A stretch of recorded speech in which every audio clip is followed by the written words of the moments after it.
30 seconds and counting. Astronauts report it feels good. T-minus 25 seconds. 20 seconds and counting. T-minus 15 seconds. Guidance is internal. 12, 11, 10, 9. Ignition sequence starts.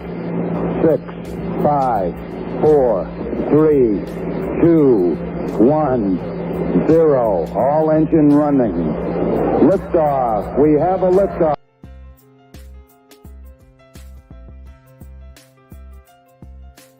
Welcome to Adult Education and Family Literacy Week and the Command Center, hosted by the Coalition on Adult Basic Education.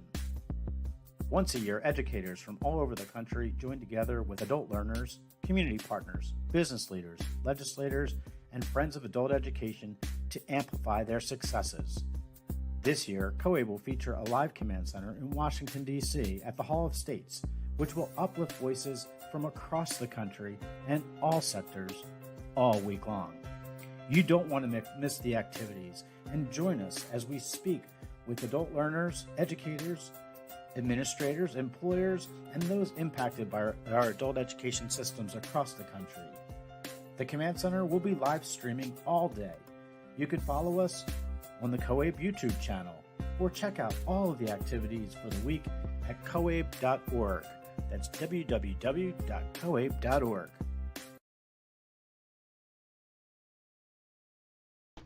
And I am Jeff Abramowitz. There we go. I am Jeff Abramowitz, and I'm glad to be here. I can't believe it's Friday. What an amazing week we've had here celebrating Adult Education and Family Literacy Week. It's just been crazy good. We've heard so many success stories. We've heard from legislators across the country. We've heard from our students, from our teachers. We've just done it all. It's been incredible, and I have to thank everybody that's participated in the event. The Command Center has been hosted by the Coalition on Adult Basic Education, and the team from COABE has just done a remarkable job of orchestrating this. Today is our last day. We're actually here in Philadelphia, and we're at my home base, which is at Jevs Human Services in Philadelphia. And a big shout out to Jevs, because Jevs is just an amazing workforce development agency in Philadelphia. It's doing some great work across the Philadelphia region. So a big shout out to Jevs for allowing me, giving me the space to do all this. But it's been great. We started off our week in Washington, and there we launched with Assistant Secretary Amy Lloyd came to see us and got us off the ground on Monday. And ever since then, we've just been flying high. Over the last 24 hours, 48 hours, we've been getting all these videos in from the proclamations that have been issued across the country, and we're going to be showing some of those as well as some of the site visits that have taken place. So I'm so looking forward to it.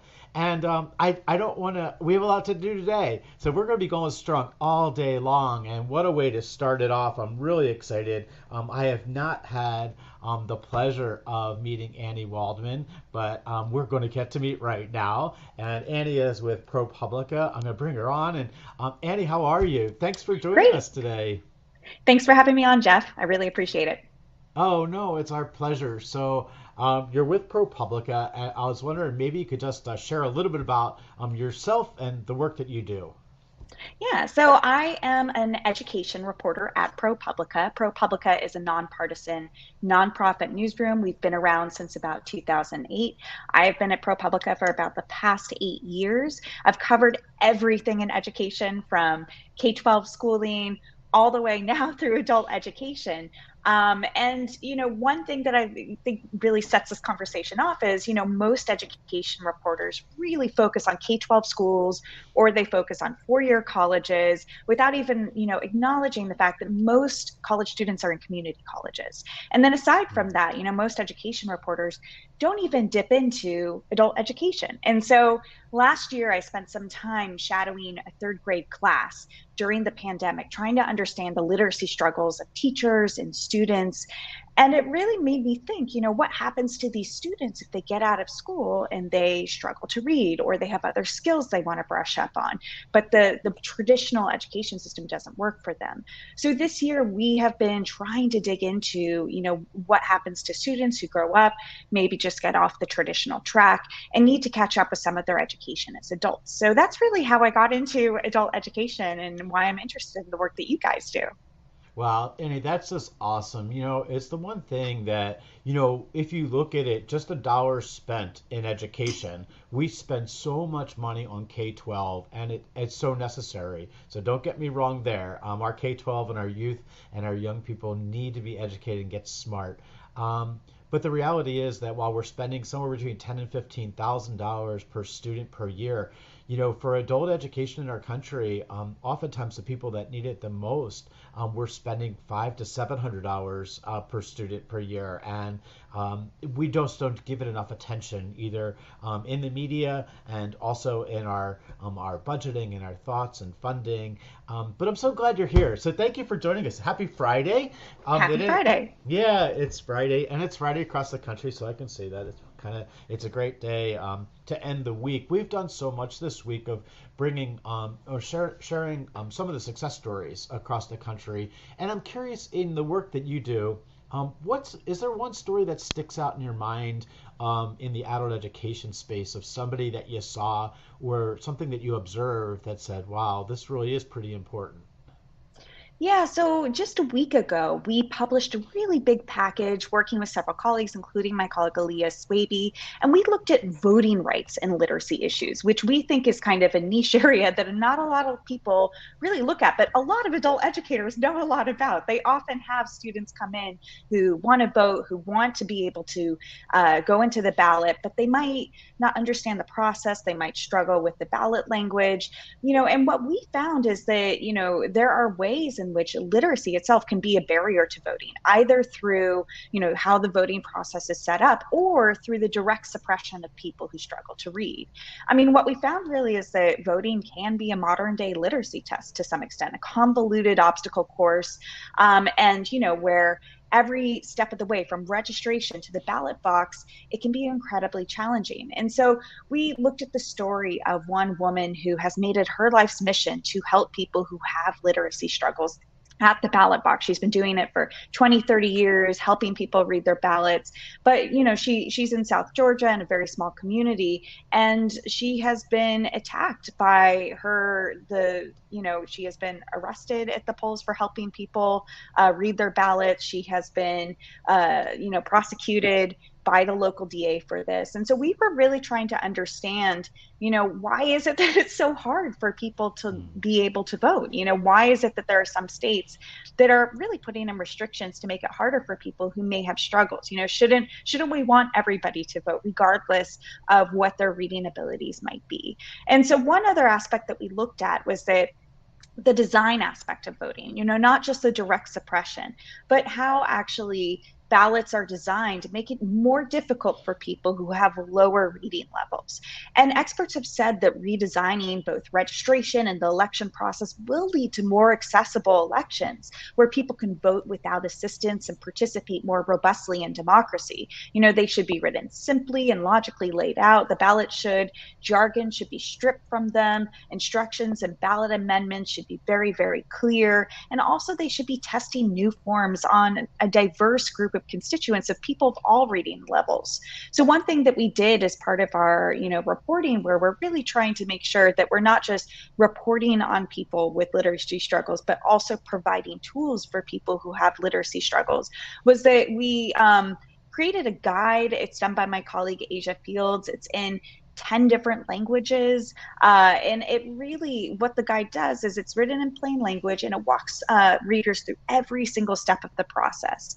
And, we're trying to remind people that even if you don't speak or read English, even if you are learning English, even if you're just learning how to read or brushing up on your reading skills, you have a right to vote. And this guide really tells you how to ask for help, how to vote, and what to do if you have problems.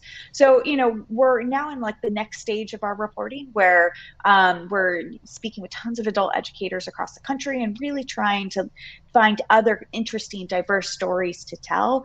But we really want to start this, series of stories up with a voting rights story, especially because the election's coming up. And we think it's an important area that a lot of people don't look at.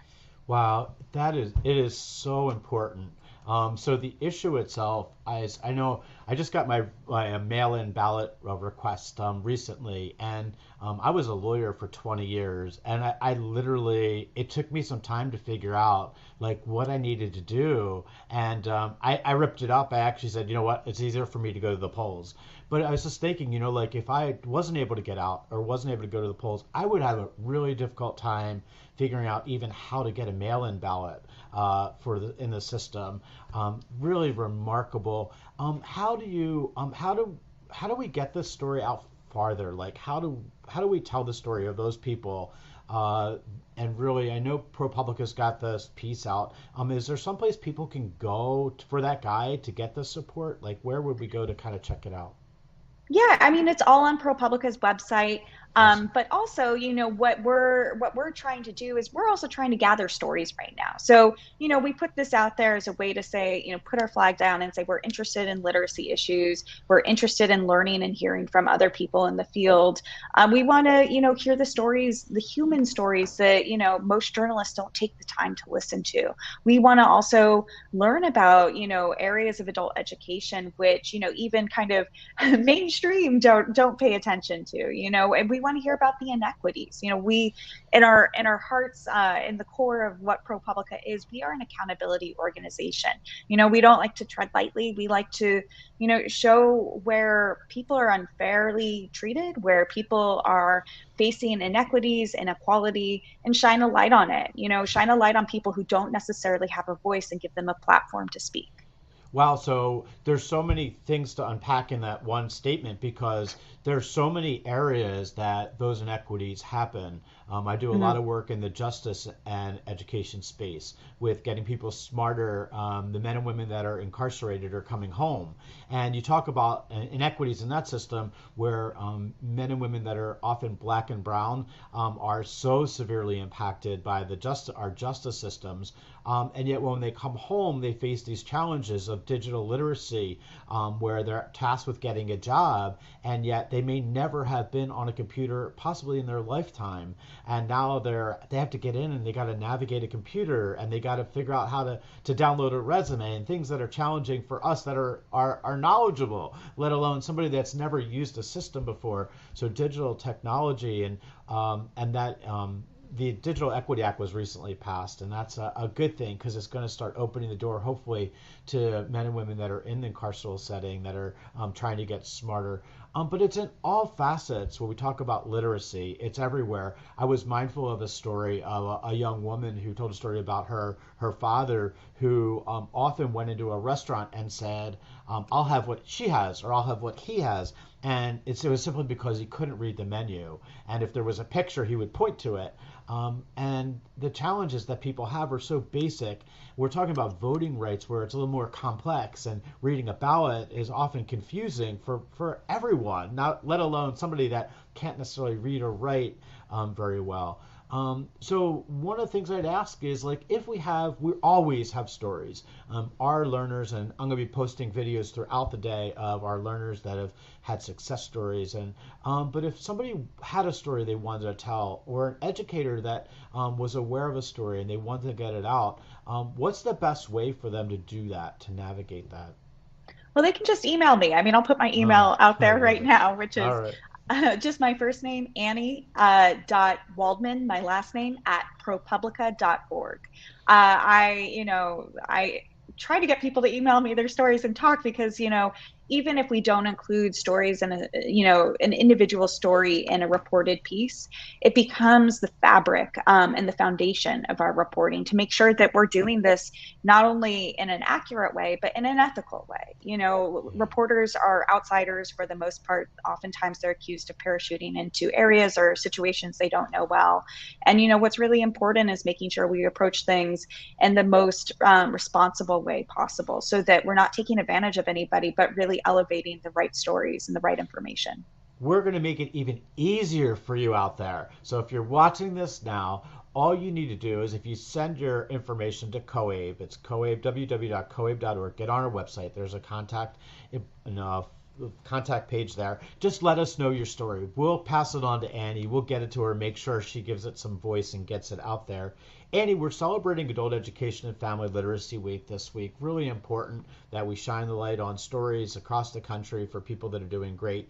So in the work that you're doing, why is it that adult education, in particular in regard to how it impacts a family, why is it so important to ProPublica to get these kinds of stories out?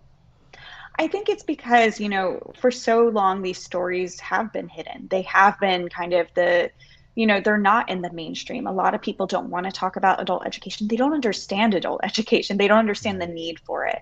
And, what it was so shocking, I think in the very early stages of my reporting for so many people was just the extent of the population that this could impact. I mean, if you look at the National Center for Education Statistics recent PAC data that was just released, I mean, they've calculated from their surveys that about, 1/5 of the population struggles to read at a basic level. And if you think about that, if you just think about, how that number manifested itself, was it students with disabilities not getting diagnosed in schools properly? Was it the school system itself and the inequities in the school system? Was it at home pressures and poverty and all these other kind of intergenerational things wrapped together?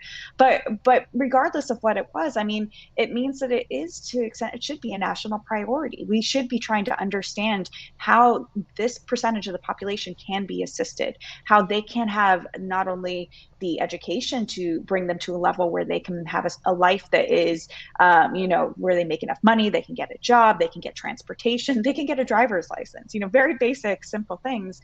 But also, how can we break this cycle so it doesn't keep happening? The PIAC data is recent, but the numbers have been the same for many, many decades. So it doesn't seem like, it's been prioritized enough nationally to really, change the trajectory at this point. Yeah, so you mentioned something regarding the politics of this, and it's interesting. We've gotten proclamations from across the country this week, and we've all met with legislators, both virtually and live on Capitol Hill, over the course of the week, and local legislators from mayors and governors and state legislators. The one thing about education, kind of like workforce development, is that there's on both sides of the aisle. Both sides will agree unanimously that we want to get people smarter in our country. And they will agree education is important. They will also agree that we need to get people into better jobs and that the labor market's really important. And that's kind of a nonpartisan issue. It's like it just is out there. Both sides agree that this happens. How you get there and how much money gets attributed is where it gets a little sticky sometimes. But I think the general premise of that education's important and workforce development's important and skill development's important are universal across the aisles. I'm curious though when we talk about the politics of it all, what are you seeing as far as the political are the political leaders of our country, are they beginning to get it now? Is there like a door opening where politics is being put aside to really address some of these issues? That's a really good question. I mean, I should be perfectly transparent. I haven't yet kind of dug into the political side of it. But recently I did look at the federal appropriations for WIOA, and, how the kind of federal grant system has changed over the years. And if you go to their website and you look at the raw numbers, looks like it's been going up. In 2000, it was around 500 million. Now I can't remember the exact numbers, but I think it's around 650. And so it appears over time to have kind of risen. But if you adjust that for inflation, of course, not including the last 6 months, because that would throw your numbers off a lot. But if you adjust that for inflation to about 2001, you'll see that the numbers have remained flat. They've remained stagnant. And this is not because the need is going down. I know the number of students have gone down, but the need is going up, especially when you include digital literacy and the cost of learning with computers and technology. I mean, it is not an inexpensive craft, as what I've heard from adult educators. And a lot of adult educators I've been speaking with have said they have waiting lists for, their training programs, their workforce programs. And, a lot of them don't even have elementary literacy courses because it doesn't fit in with the framework of the metrics and the accountability that's required with the federal funding. So, it is a complicated field. It is a complicated thing to dig into. I think people say money talks, and when you look at the money and it looks pretty flat, I mean, it does suggest that, regardless of the politics, there hasn't been a lot of change. No, there hasn't. We've been talking to educators throughout the week, and the one thing that is really we're ultra super aware of, especially for those that are on the front lines, is that they're not making a fortune. Like the pay for our adult educators often is, we have more adult educators that are part time than anything, and we need more full time adult educators that are getting benefits and that are fully vested in doing what they're doing. And the other piece of this is, they talk about the Great Resignation, and I think I don't really necessarily believe that. I think it's a great pivot. I think our country is pivoting, and we're seeing a lot of people now that are going to need upskilling, where they've left a job and they want to get upskilled to a better position. So math and reading supports, you're going to see more and more people re-engaging to try to get smarter to get into those jobs that they've always wanted, going back for those credentials and stackable credentials and things that will send them on a true career trajectory and not just a job. And for the longest time, we've had this notion, and we'll just take a job. That's okay. But I think people are realizing, life is more than about a job. It's about finding that what I'm happy, what's going to make me happy and passionate about, and that career is really important. So I just I want to ask you one or two more questions, and we'll let you go and enjoy your Friday. But one thing I would like to ask is, if you had a message that you'd like to share, besides send me your stories, send me your stories, send me your stories. Besides that, if you had one message you want to share with our adult learners across the country in the work you do, what would that message be? I guess it would just be gratitude. I mean, as a reporter, the one thing, and a journalist, the one thing that we rely on, we can't live without, are the people out there. And I know I said, send me your stories, but the most important thing is I'm actually very just grateful for people trusting other people to share their stories, because it's, without that, I think it's really hard to not only explain the brass tacks of adult education, but also, there are so many moving stories that I've heard in my reporting of people helping other people, people getting people in programs to better themselves, to find what they want to do later on in life, to overcome certain barriers. And it's really, it's moving, it's inspiring. And, these are stories that really happen every day, but they're not always shared, right? A lot of times they're kind of things you kind of hear here and there. So I'm just grateful for adult learners having faith in, reporters like myself, or even other folks in the field, to just share their stories and to be open about it, because I know that sometimes it can be difficult to open up and share.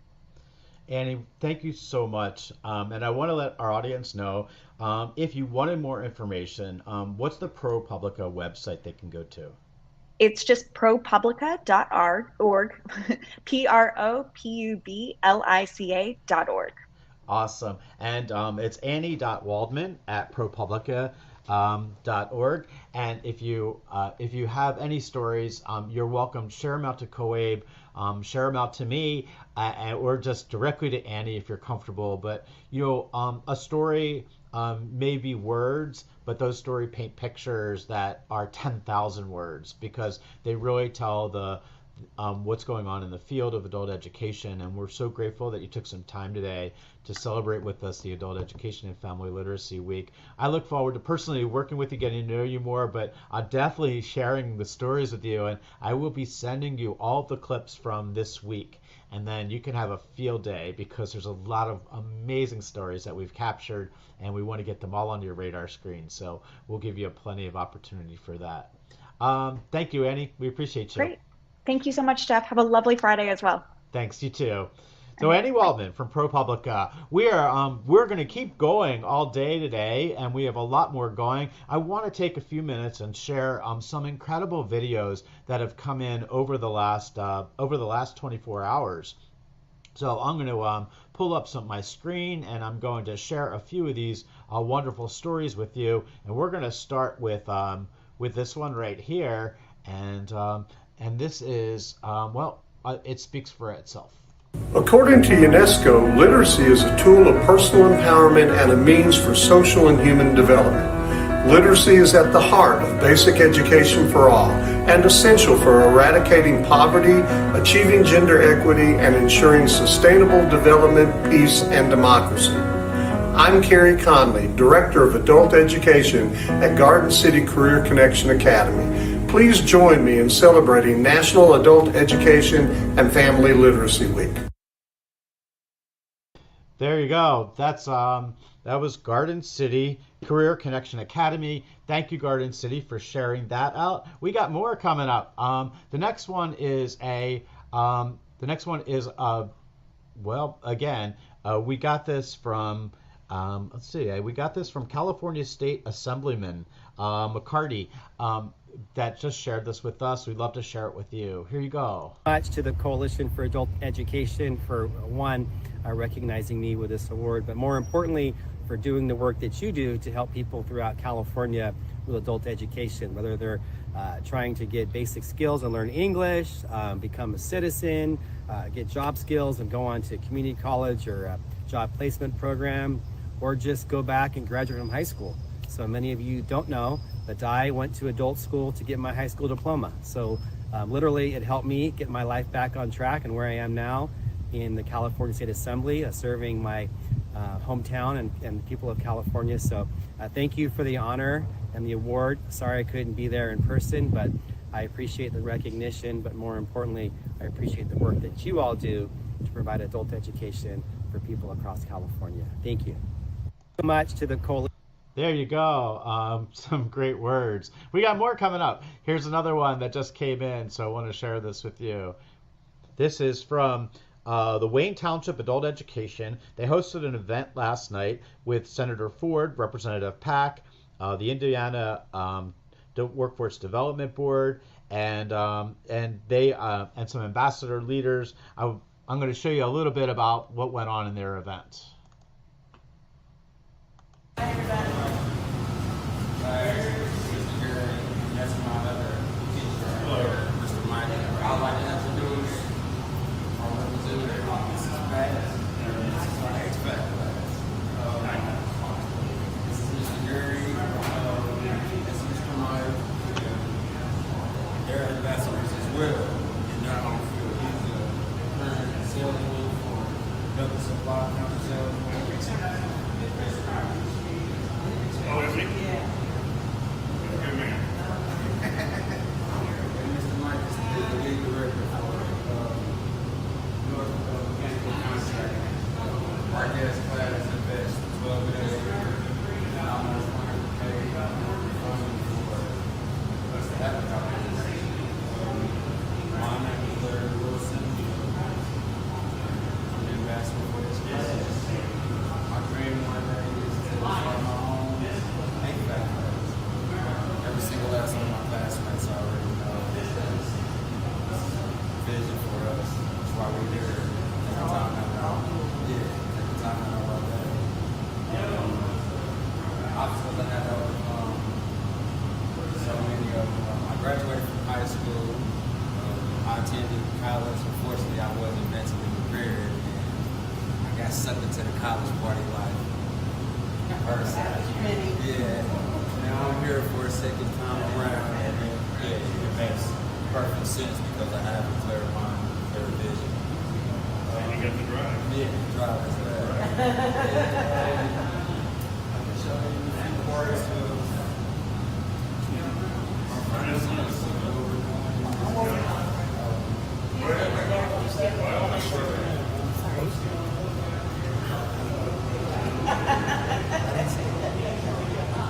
This is our blower motor.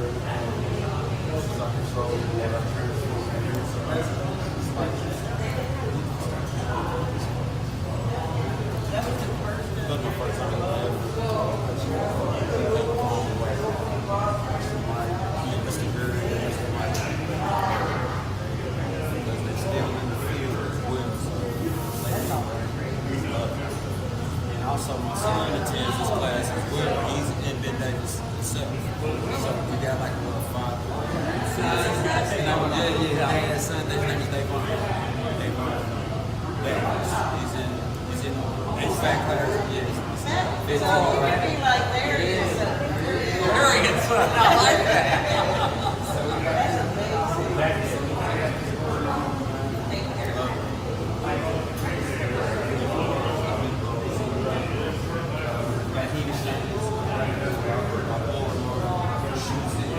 Circulation in our house. What's going on? That's what's going on. From the furnace to the convenience. So far away from my understanding. Yes, ma'am. Mine as well, but I learned it in almost 2 months. Which is awesome. We really appreciate what y'all doing for us. Y'all can continue. Thank you, Larry. Wow, is that great stuff or what? That was from the Wayne Township Adult Education. It was hosted. They hosted an event with Senator Ford, Representative Pack, some people from Workforce Development in Indiana, and big shout out to Christy McIntyre Gray for sending that to us. We got another one here. I'm going to try and pull up for you. Let's see if we can get it. Here we go. All right, let's go and check this one out. Nope.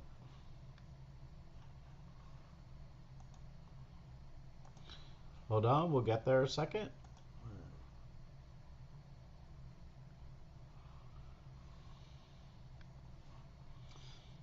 Give me 1 minute. Wayne Township Adult Education hosted an event with Senator Ford. There you go.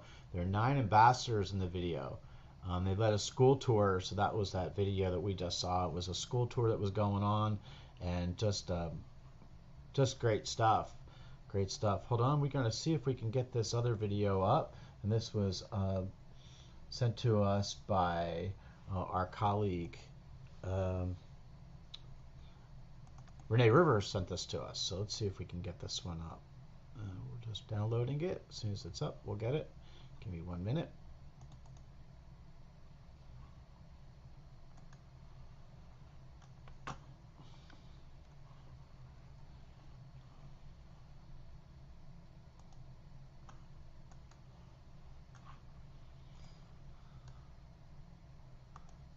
Yeah, we're working on that one, but we'll get it up for you in a second.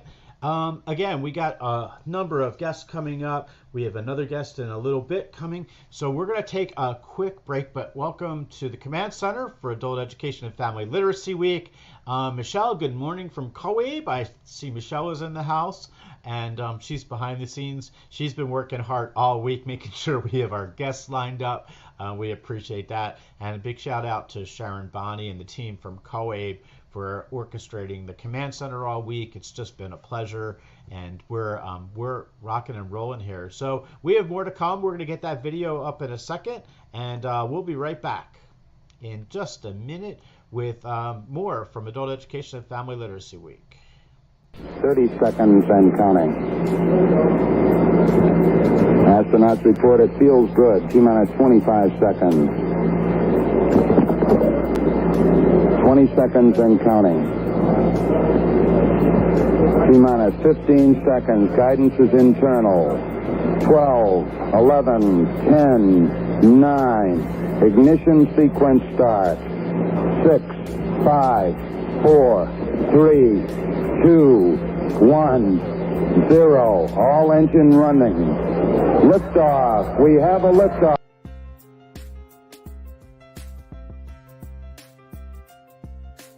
Welcome to Adult Education and Family Literacy Week and the Command Center, hosted by the Coalition on Adult Basic Education.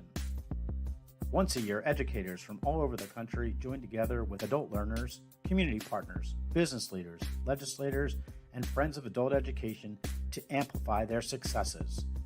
This year, COABE will feature a live Command Center in Washington, D.C. at the Hall of States, which will uplift voices from across the country and all sectors all week long. You don't want to miss the activities, and join us as we speak with adult learners, educators, administrators, employers, and those impacted by our adult education systems across the country. The Command Center will be live streaming all day. You can follow us on the COABE YouTube channel or check out all of the activities for the week at coabe.org. That's www.coabe.org.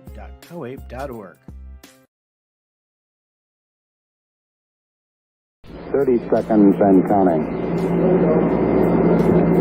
Astronauts report it feels good. T-minus 25 seconds. 20 seconds and counting. T-minus 15 seconds. Guidance is internal. 12, 11, 10, 9. Ignition sequence start. 6, 5, 4, 3, 2, 1, 0. All engine running. Liftoff. We have a liftoff.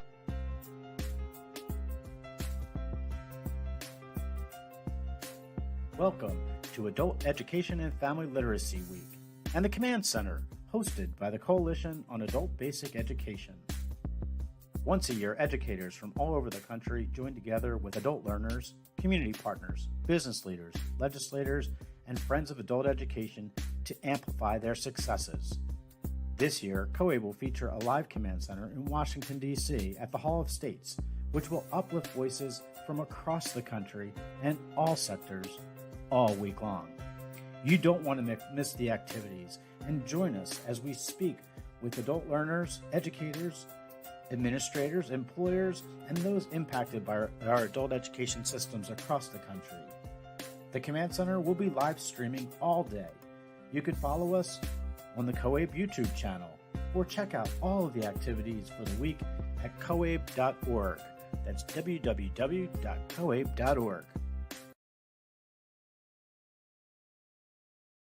30 seconds and counting. Astronauts report it feels good. T-minus 25 seconds.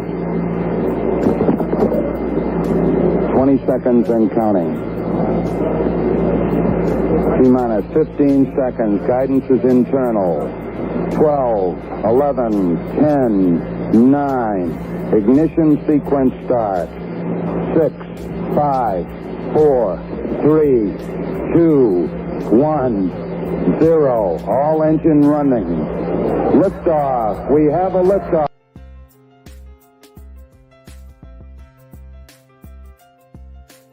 Welcome to Adult Education and Family Literacy Week and the Command Center, hosted by the Coalition on Adult Basic Education. Once a year, educators from all over the country join together with adult learners, community partners, business leaders, legislators, and friends of adult education to amplify their successes. This year, COABE will feature a live Command Center in Washington, D.C. at the Hall of States, which will uplift voices from across the country and all sectors all week long. You don't want to miss the activities, and join us as we speak with adult learners, educators, administrators, employers, and those impacted by our adult education systems across the country. The Command Center will be live streaming all day. You can follow us on the COABE YouTube channel or check out all of the activities for the week at coabe.org. Good afternoon, everyone. That's And if it's morning, then www.coabe.org. please. Good 30 seconds and counting. Astronauts report it feels good. T-minus 25 seconds.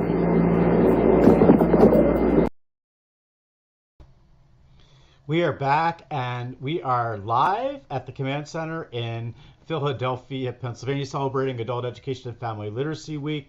Super glad to be here on this Friday, and we were having some problems bringing up this next video, but I wanted to bring it up because this is just awesome. So this was sent to us by Renee Rivers, and she shared with us a champion award from Senator Saab, who you're going to get to hear from right now. So let's put him on, and let's see what he has to say.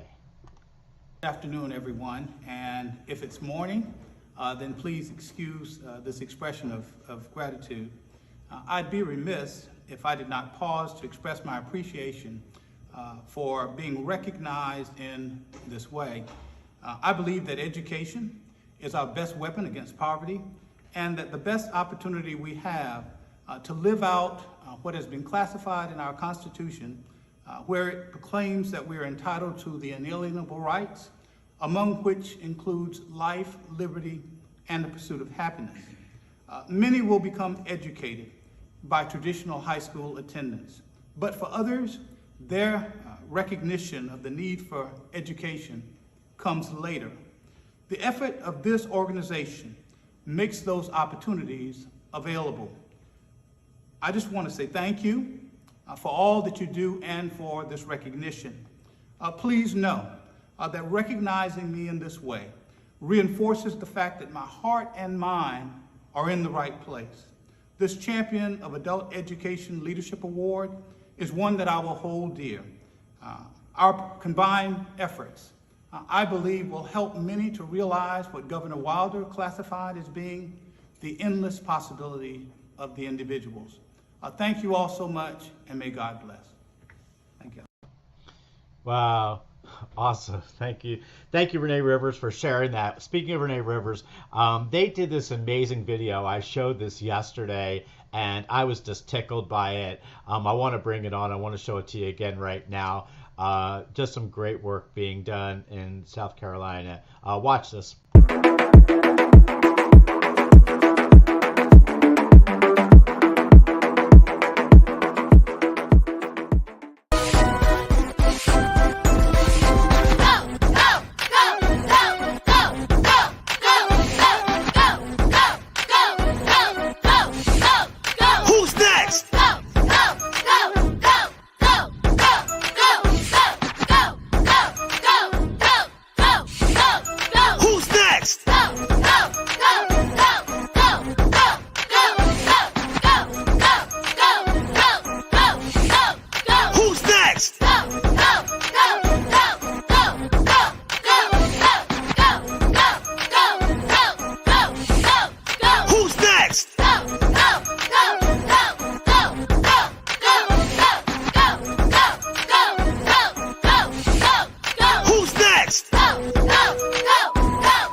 Celebrate Adult Education Family Literacy Week.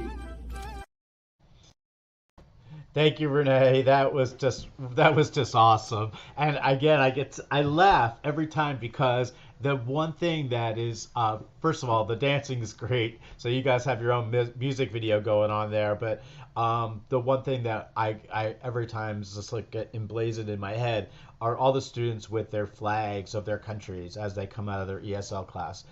Just remarkable work that you're doing down there in Dorchester County, South Carolina. Big shout out to Renee Rivers, and thank you again. Renee shared with us the Champion Award that Senator Saab received. So the Champion Awards were given out to members of the United States Congress, members, local legislators, mayors, governors that were just doing remarkable things and recognizing and advancing adult education across our country. Definitely reason to celebrate during Adult Education and Family Literacy Week. We so appreciate all the videos that are coming in. If you have more or you'd like to share, please send them to us, and we'll make sure that we get them out and get them on the get them through the airways today. We have a lot more going on today. We're going to be mindful of a few things. One is this afternoon, well, at 11 o'clock. There is going to be a student success panel you don't want to miss, and that's going to be really interesting, hearing about our student successes. And if you go onto the COABE website, www.coabe.org, you can see that you'll be able to link right in from there, and there's a registration there you can click into to get into the event. And also this afternoon, we're doing a Fab Friday. Our state fellows for COABE, our state advocate fellows across the country were going to be on, sharing their success stories, talking about the impact of their, not only their week, but the work they've been doing across the country. And honestly, I cannot give you a big enough shout out, fellows, because across the country over this week, over this past year, our state advocates for adult education fellowship program through COABE has just been remarkable. These men and women have jumped in, and they've become the voice of adult education and adult literacy. They are really making change happen at every level, from the frontline workers all the way up to their U.S. congressmen and senators, and even into the White House. Big shout out to all of our fellows, and we hope you'll join us this afternoon. It's going to be open to everybody. We're hoping for a really large crowd for Fab Friday to wind down the end of Adult Education and Family Literacy Week. So we're going to be, we'll be back in a little bit with more. I do want to, I'll be replaying these videos that I've been getting in, so definitely want to be sharing that. Our next guest is in the house around 10:30, so we'll be sharing that out. Margaret Bowman's going to be in the house from Workforce Evolve, so looking forward to that. This afternoon we got Deborah Kennedy's going to be on from the National Coalition for Literacy. Looking for that. We met with them yesterday and had a great conversation with a whole bunch of their team that were in town in Washington. And then we're going to be ending our day with the United States Department of Education. Jessica Ching is going to be on, and we're looking forward to talking to her this afternoon. So hang in there. If you have any of your emails or videos you want to show, please get them to us and just forward them over to COABE. We'll make sure we get them out today, and looking forward to another great day.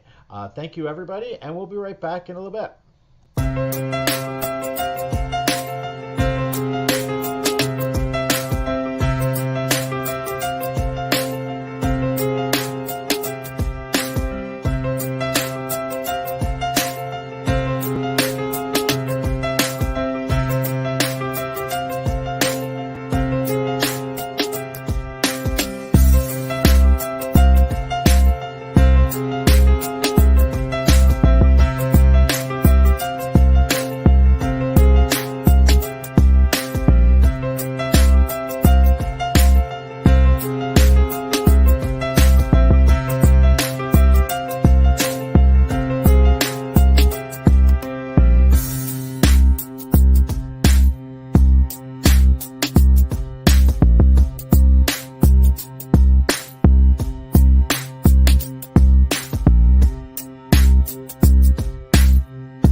We are back here at the Command Center in Philadelphia, Pennsylvania, and we've moved from Washington, D.C., where we started Adult Education and Family Literacy Week. We've marched from Washington to Philadelphia. I wish to say it was a march, was actually more like a drive, but that's okay. And we've been celebrating all week.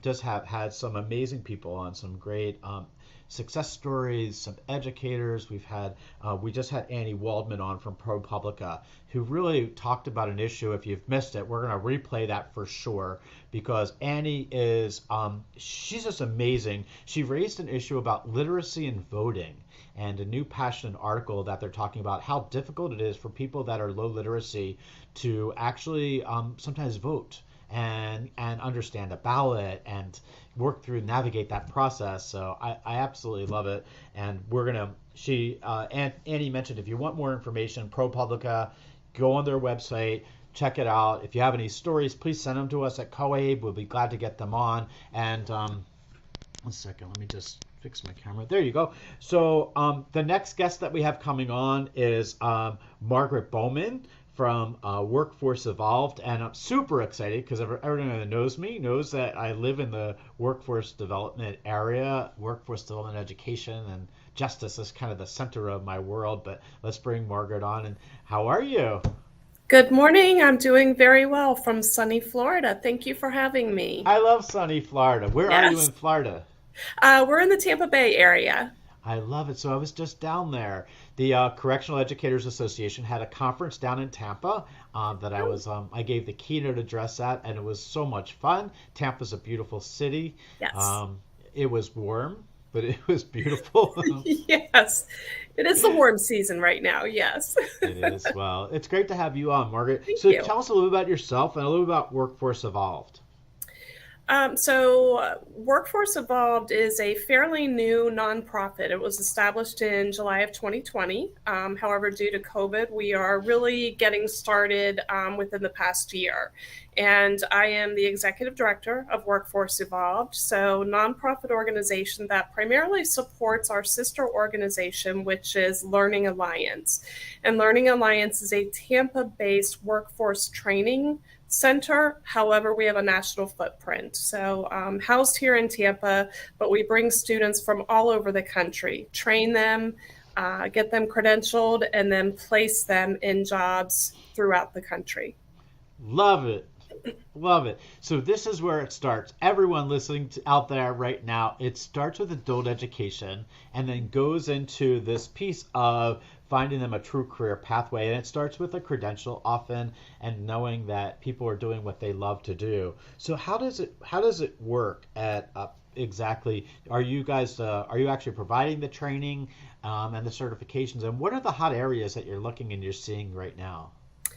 Yes, we have Learning Alliance specifically has a very profound, I would say, systematic process for how we identify candidates and then recruitment, all the way from recruitment through training, job placement, and then even upscaling through apprenticeships.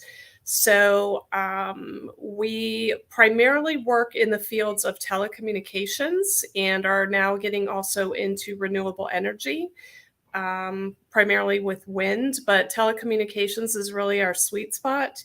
And we work with employers, over 400 employers across the country, who on a daily basis connect with us and tell us what their hiring needs are. So for these telecoms, so if you think about the large telecommunication towers, what Learning Alliance does is actually brings people on site for between 2 to 5 weeks. It is a residential program. So depending on, do they want to be a fiber installer, which is more on the ground, or do they want to get up into a 40-foot bucket truck or possibly even up into a much taller tower and basically build and repair the infrastructure that enables all of us to live our lives through this wonderful device here, but also through the connectivity that we're using today.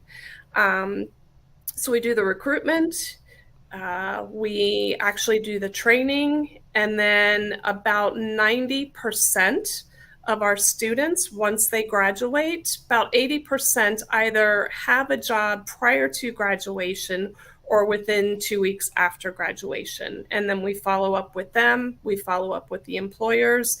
And for those that are going into apprenticeship programs, we also provide those services. Wow. So the apprenticeship model we'll talk about in a minute, but the overall arching model of this is amazing for a few reasons. Number one, it's a short period.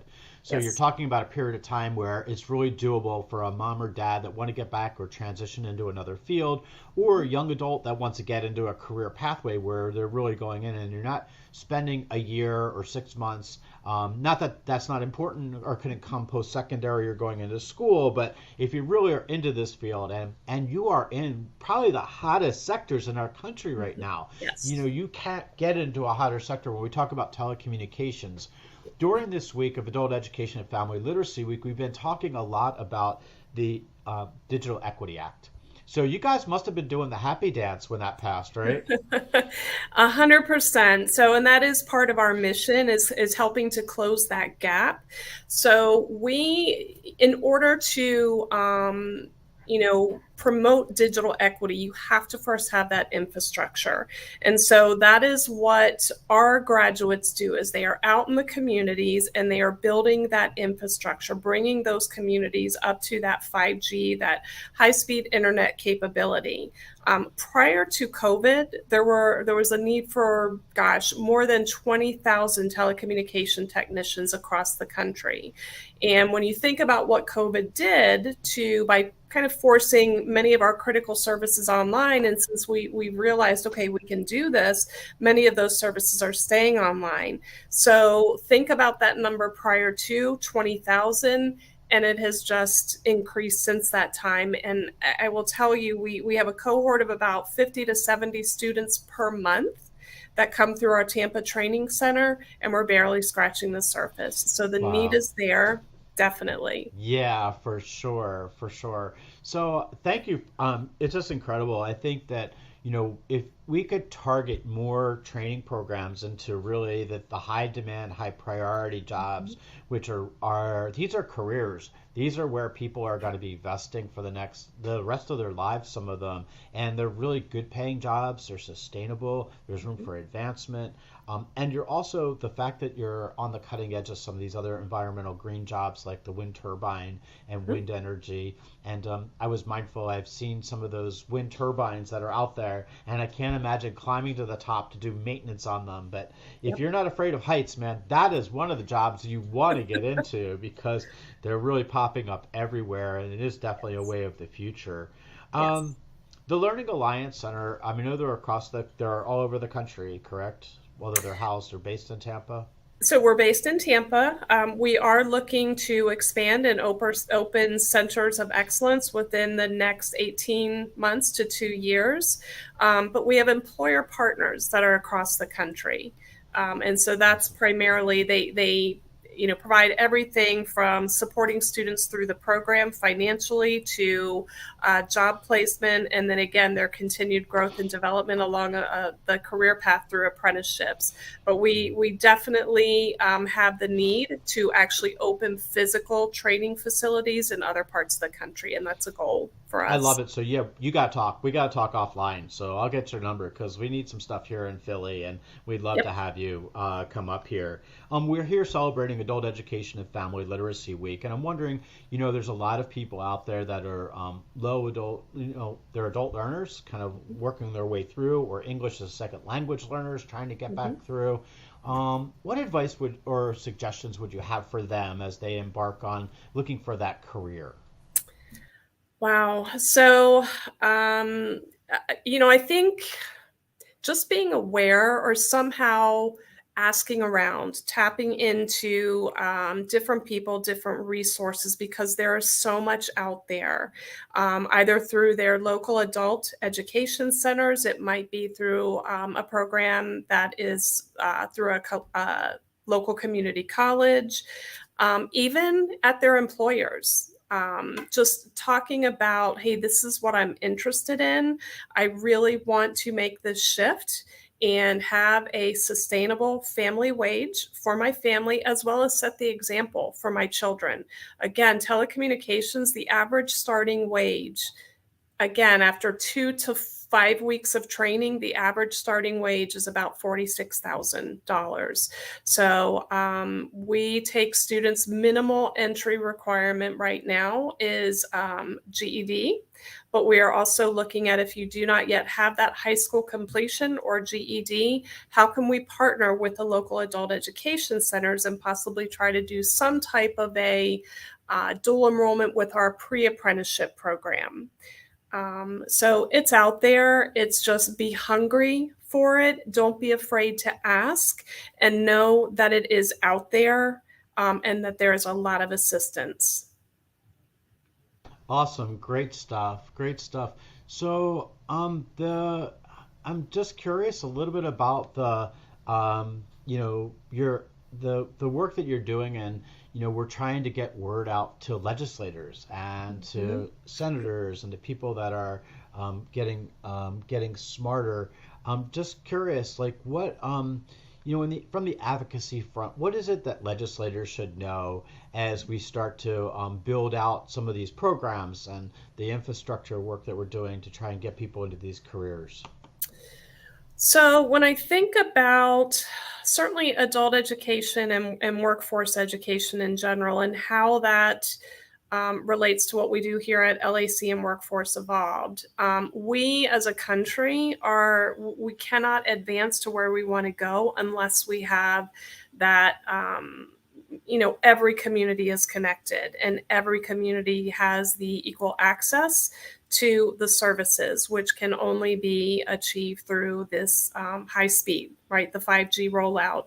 So I think it is, and I think the commitment is there, but recognizing that it doesn't fall through your traditional routes. And so helping to not only fund centers like Learning Alliance so that we can expand and we can have a physical training center in other parts of the country, but also placing more of an awareness, I think, and as you said, advocating that, particularly for students who, for whatever reason, college is just not in their future, that there is an alternative to it, and that it leads to a lucrative career pathway that can also be a lifelong pathway.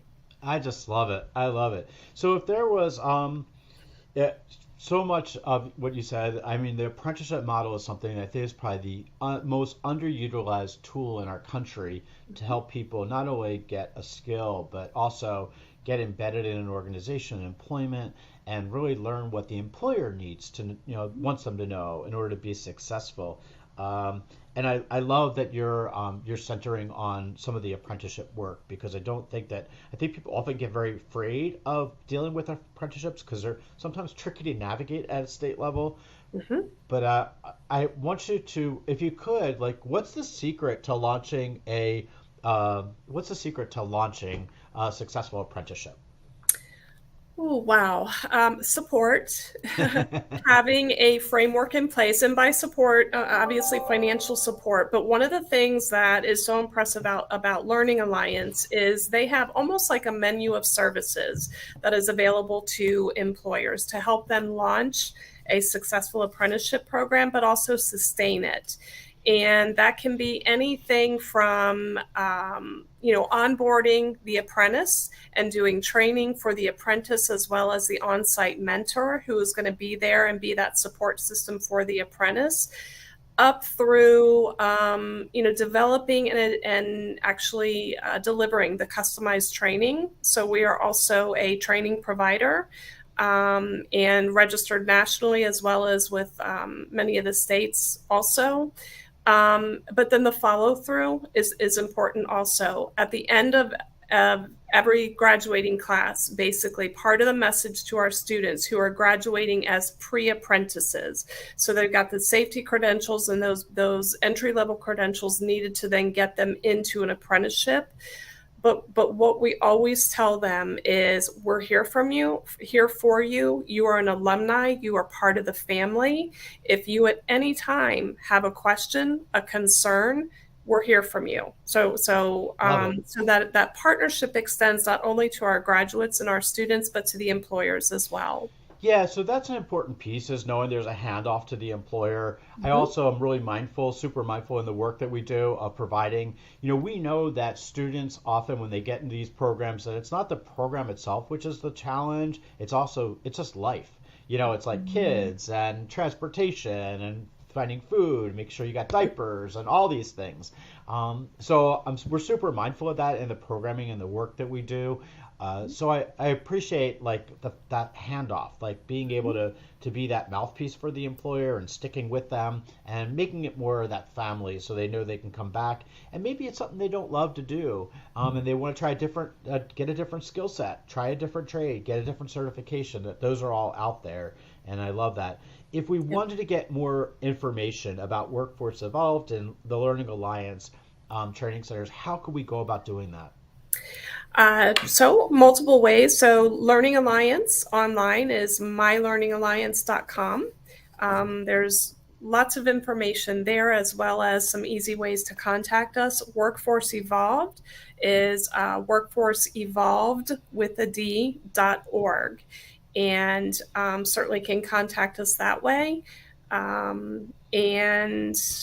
Or just reaching out to me directly. I am happy to answer inquiries and continue the dialogue. We love it. So we do have a request. So the request I have from you is we need stories. So we at COAVE and during Adult Education and Family Literacy Week have found that a story paints 10,000 words. So what we'd like to ask of you is, as you get these stories, these success stories, if you could share them with us, we'd love to give them some space. We'd love to show people what it's like to work on a wind turbine, to see what it's like to lay cable and to be part of that infrastructure system as it gets built out. If you could share those with us, we would be forever in your debt, because those stories are what is going to help bring additional funding to get people smarter and to give them those skills and those opportunities. So we appreciate you so much, and thank you for the great work that you're doing.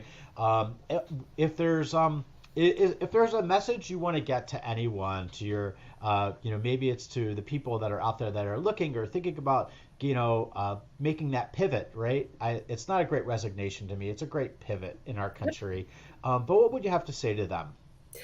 So I think about the primary students that we serve that have probably been impacted more so than your average person by COVID. Do not let whatever barrier it is, do not let that prevent you from seeking a different path.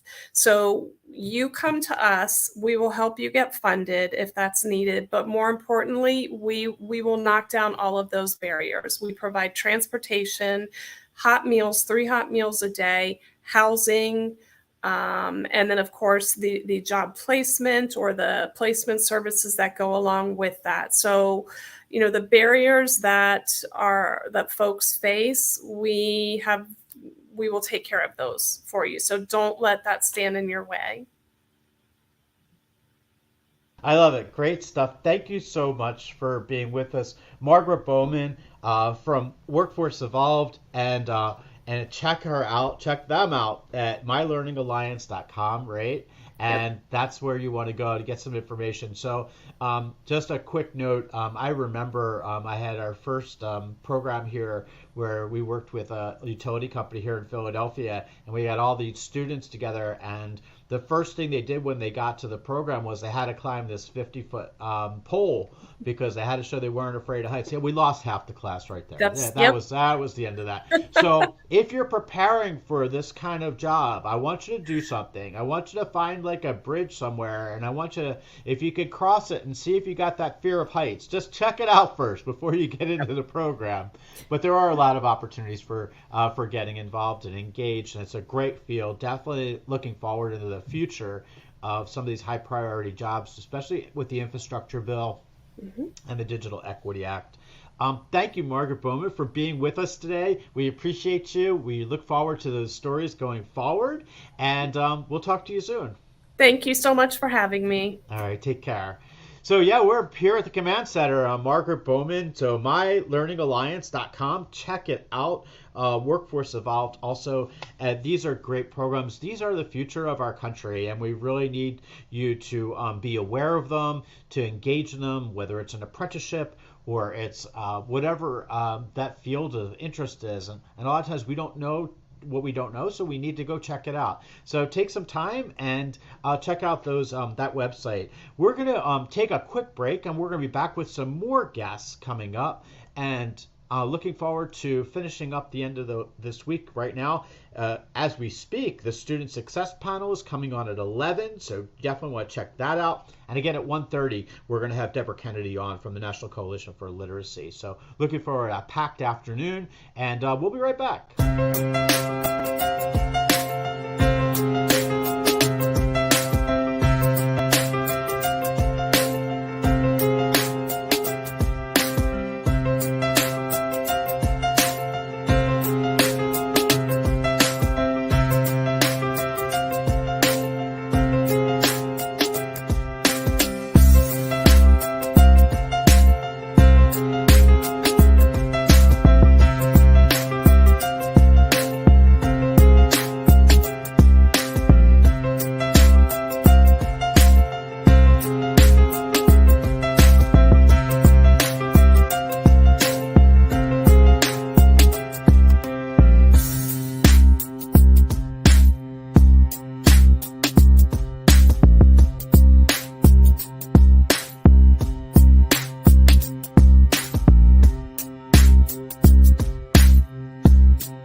back here at the Command Center, and it is Friday, Fab Friday. At 2 o'clock today, our Safe Fellows will be on Facebook Live for Fabulous Friday. I hope you're going to join us. But in the meantime, I just wanted to bring you up to speed. We've gotten a few videos in I wanted to share out with you. The most recent came in recognizing Representative Frederick, and take a look.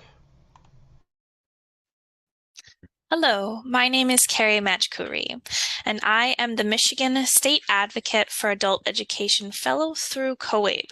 I am delighted to honor State Representative Ben Frederick with the Champion of Adult Education Leadership Award for his advocacy for and leadership on legislation that provides adult learners with more access to continuing education opportunities. The Michigan Reconnect short-term training grants created under his bipartisan legislation would also allow adult learners new opportunities to participate in high-quality career training programs. Representative Frederick has dedicated $155 million in federal COVID relief funding for the expansion of this program in the House's budget proposal for the upcoming fiscal year. Thank you for your continued work, Representative Frederick.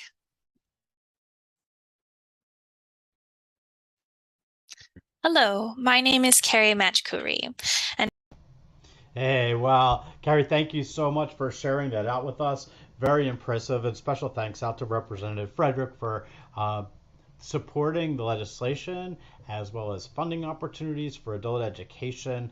I want to show you another quick, we've gotten a bunch of these in today. I'm going to want to show you a few other videos that have come across our desk that I think are really impactful. Good afternoon, everyone. And if it's morning, then please excuse this expression of gratitude. I'd be remiss if I did not pause to express my appreciation for being recognized in this way.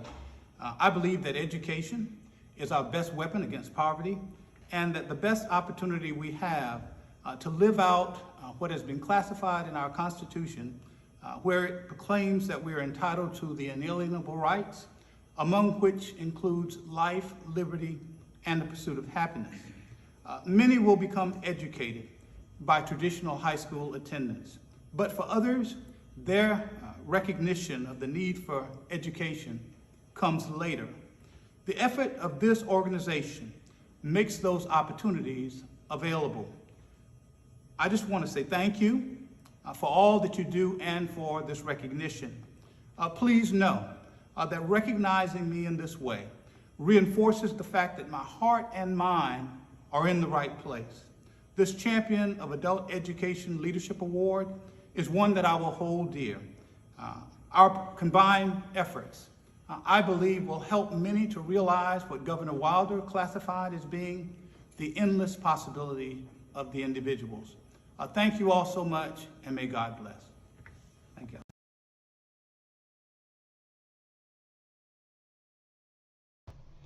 Great stuff. That it's remarkable that we're getting all these thank yous and for our champions from across the country. So big shout out to all of our champions who have been graciously donated their time and their efforts to really make to make Adult Education and Family Literacy Week a really special week. And again, a big thank you to everybody who's taken part in this. We have some more coming up. We have some more guests coming up, but I want to show a quick video also that came in not long ago from one of our rock stars, Renee Rivers from South Carolina. Sent us this video in celebration of AEFL Week.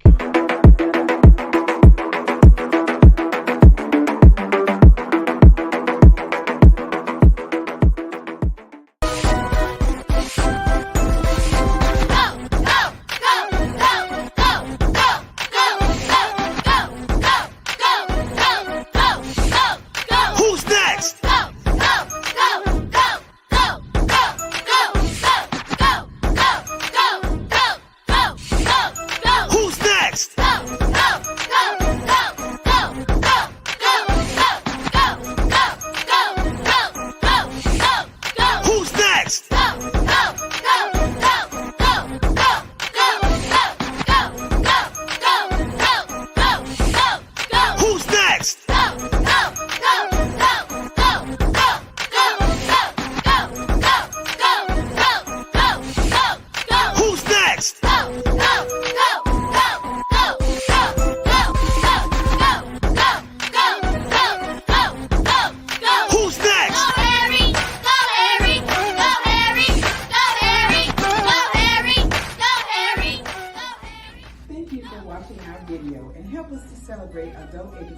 Family Literacy Week.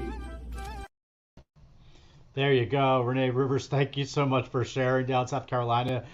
We are so proud of all the work you're doing, as well as all the fellows. All the fellows from across the country have just done a remarkable job. We have well over, I believe it's over 25 now, proclamations that were issued across the country in support and recognition of Adult Education and Family Literacy Week. So many meetings going on this week, just everywhere, from mayors to governors to people up on Capitol Hill that are really becoming aware of the issues facing adult learners across the country, and we're so proud of all the work that's being done. We have a bunch going on today. We have a few more guests before we wrap today. I want to remind everyone that at 2 o'clock we're going to be doing a Fab Friday, and our Fab Friday is going to be hosted by our fellows from the Coalition on Adult Education, and they're going to be sharing out the great work that's been done across our country this week, and I hope you'll get to join us. That's going to be on Facebook Live. If you're not sure how to get there, just go to the COABE website at coabe.org, and you'll see a registration link. I'll pop you right in. Really super easy. We have a few more guests that are going to be on tap today. One of the guests will be coming up at about 1:30, and then we have we're going to be ending our day this afternoon, ending it super strong with the U.S. Department of Education, and Jessica Ching is going to be on telling us what's going on at the federal level with our U.S. Department of Education. So much happening. We look forward to our next guest coming up, but stay tuned, hang in there a little bit longer, and we'll be right back.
Back, and we are we've been getting these videos in. This is one that came in from Assemblymember McCarty, and we wanted to thank him from California for his support in adult education.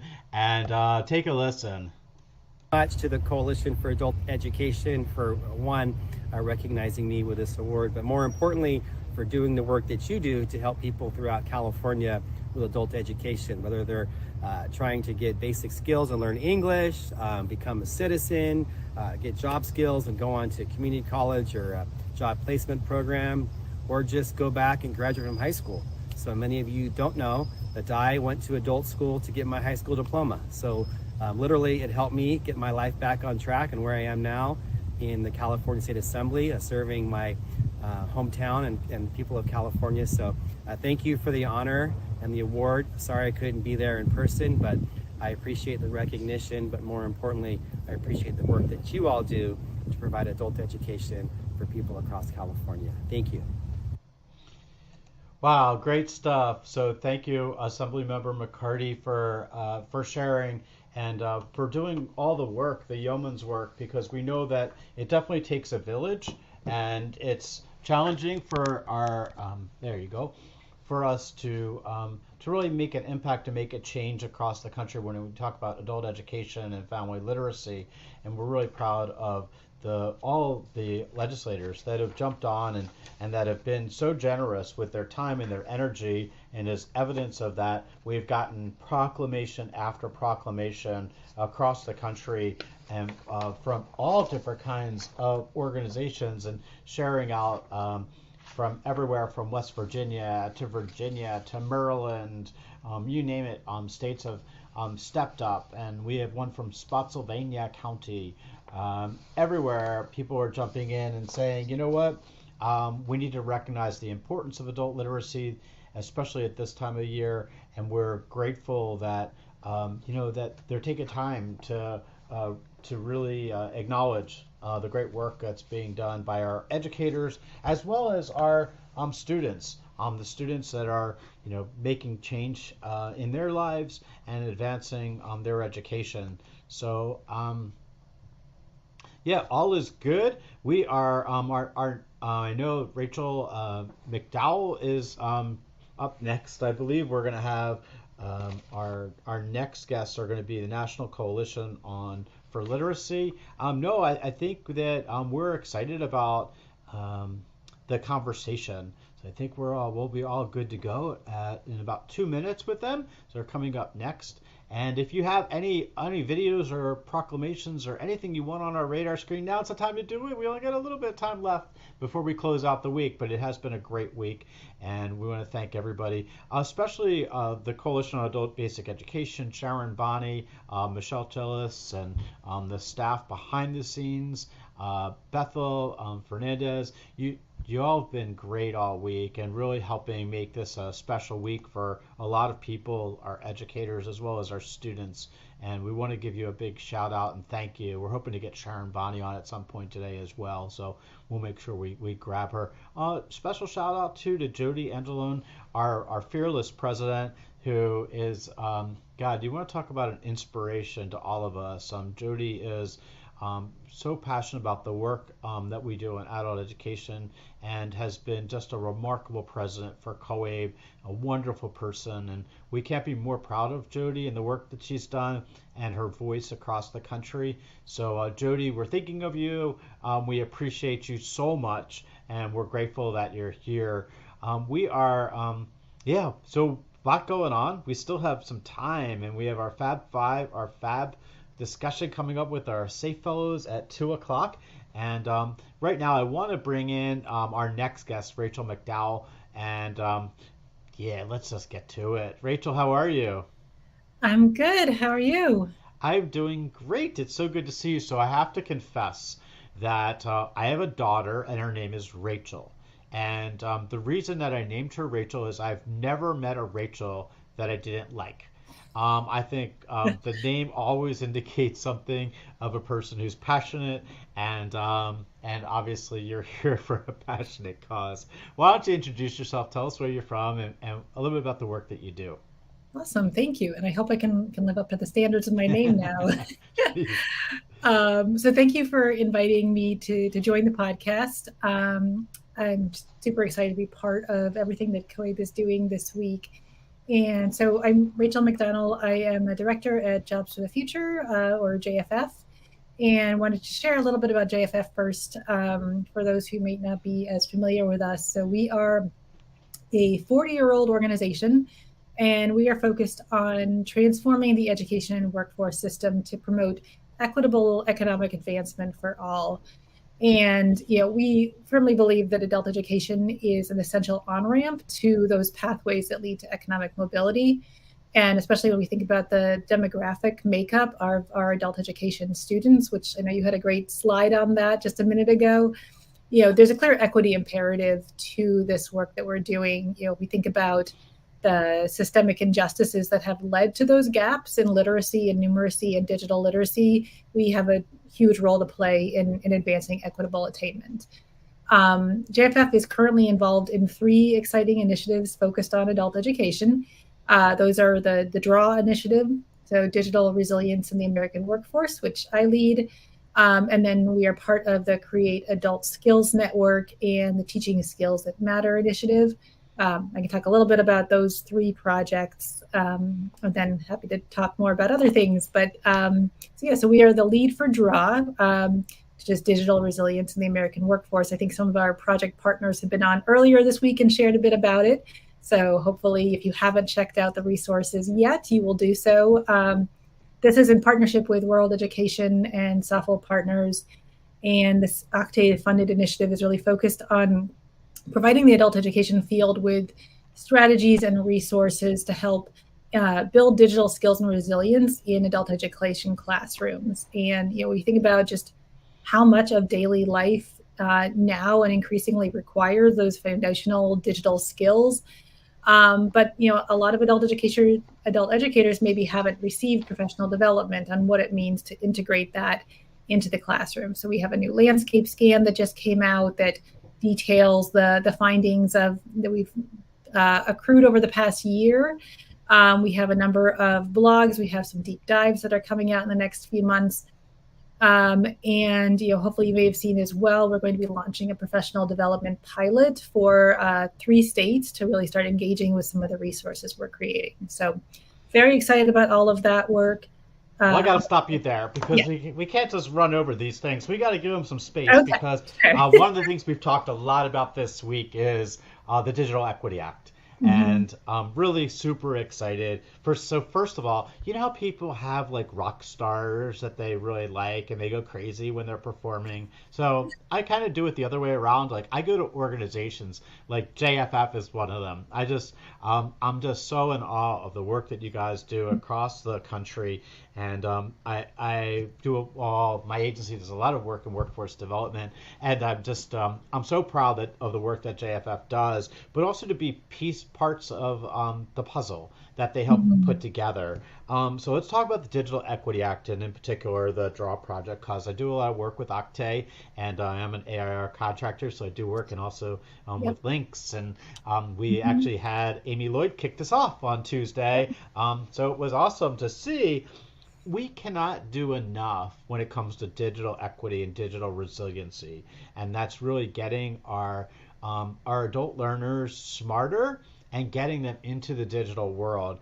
Can you describe for me what DRAW is all about? Like, what's its intended purpose?